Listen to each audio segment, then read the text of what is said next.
Lawmakers on Capitol Hill have taken an important step toward approving a budget for the remainder of the fiscal year. But there is still plenty of work to do to keep parts of the government from shutting down next week. Alex Cameron has more from our News on 6 Washington Bureau.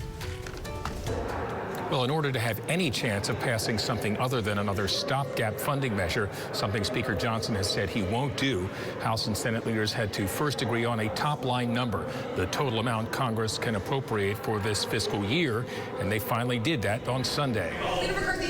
One of the reasons Kevin McCarthy was ousted as Speaker was that the far right felt the spending limits he agreed to with President Biden last May and the debt ceiling deal weren't severe enough.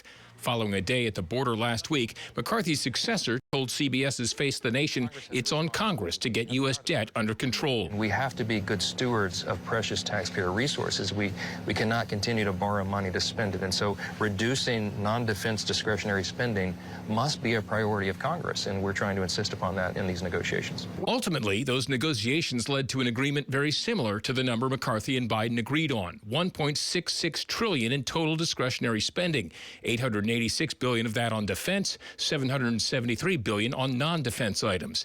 Democratic leaders see this as a win, fending off deeper cuts, while Republican leaders say this speeds up cuts to the IRS and takes back unused COVID monies.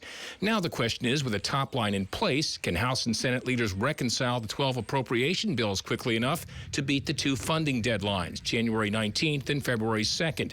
Meanwhile, the House Freedom Caucus is bashing the agreement, posting on social media, "It's even worse than we thought. This is total failure." Now, the two most fiscally conservative members of Oklahoma's delegation, and thus the two most likely to be concerned with this agreement, are Josh Burkeen and Kevin Hern.